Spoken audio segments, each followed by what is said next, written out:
Hello, and welcome to the Designing with Love podcast.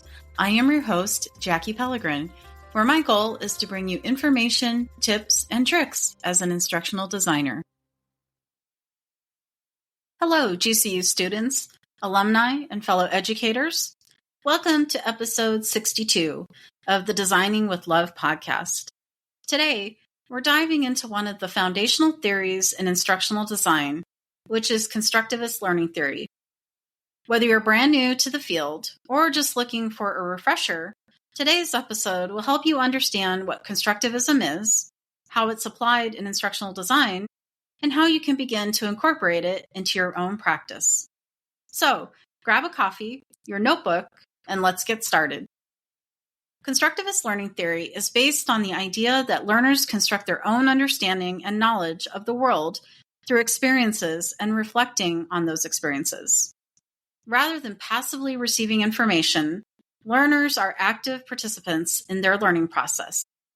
This theory has roots in the work of educational psychologists like Jean Piaget, Lev Vygotsky, and Jerome Bruner, who all emphasize the importance of social interaction, prior knowledge, and authentic contexts in learning. In a constructivist environment, learning is not just about memorizing facts.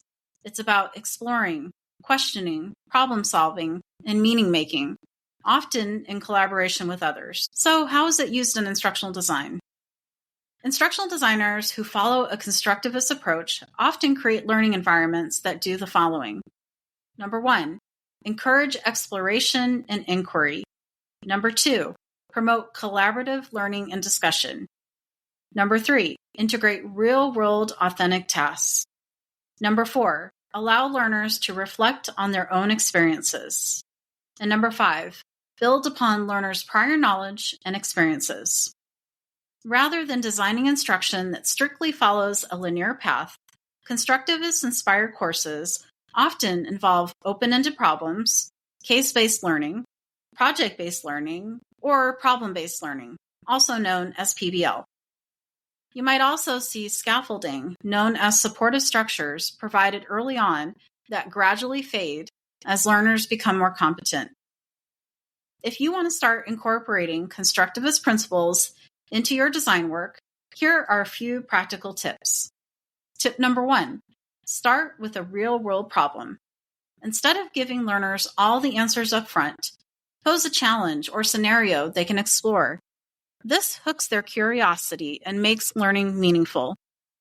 Tip number 2, design activities for exploration, not just content delivery.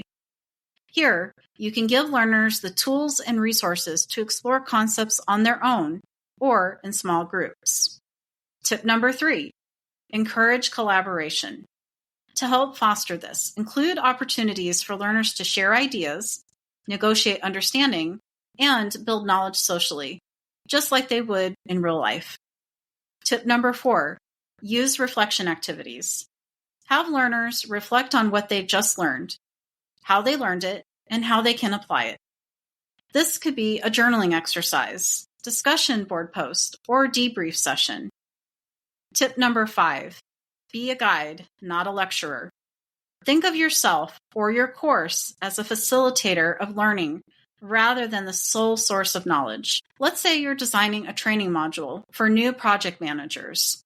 Instead of delivering a long presentation about project management principles, you design a simulation where learners are placed in the role of a team lead managing a fictional project. They receive emails, budgets, and schedules, and must work through problems like team conflict, scope creep, and stakeholder communication. Along the way, they consult resources, collaborate with peers in discussion forums, and reflect on the impact of their decisions. At the end, they present their lessons learned and how they'd handle things differently in the future. This is constructivism in action. Learners are actively constructing knowledge by doing, reflecting, and connecting their experiences to theoretical principles. Now that you've heard how constructivist learning theory can come to life in a real-world scenario, let's take a moment to reflect. Think about a course, training, or learning experience you've recently designed or one you're currently working on. Then ask yourself the following questions.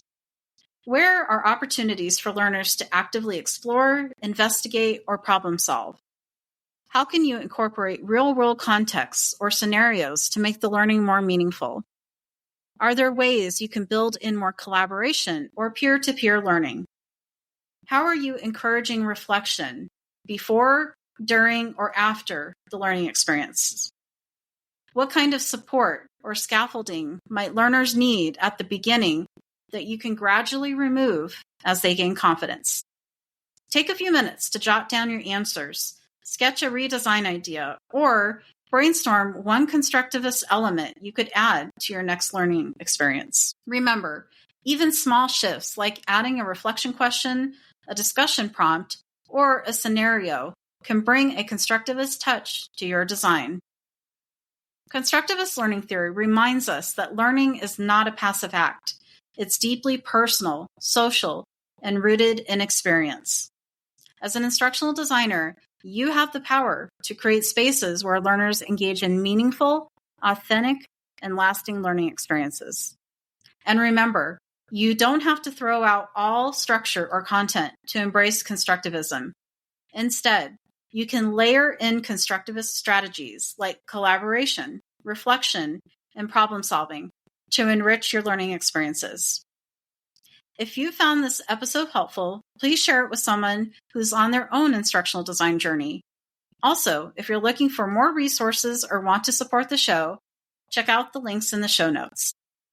As I conclude this episode, I would like to share an inspiring quote by Jerome Bruner, one of the key figures behind this theory. The shrewd guess, the fertile hypothesis, the courageous leap to a tentative conclusion, these are the most valuable coin of the thinker at work. Until next time, keep designing with love and intention. Thank you for taking some time to listen to this podcast episode today. Your support means the world to me. If you'd like to help keep the podcast going, you can share it with a friend or colleague, leave a heartfelt review, or offer a monetary contribution. Every act of support, big or small, makes a difference, and I'm truly thankful for you.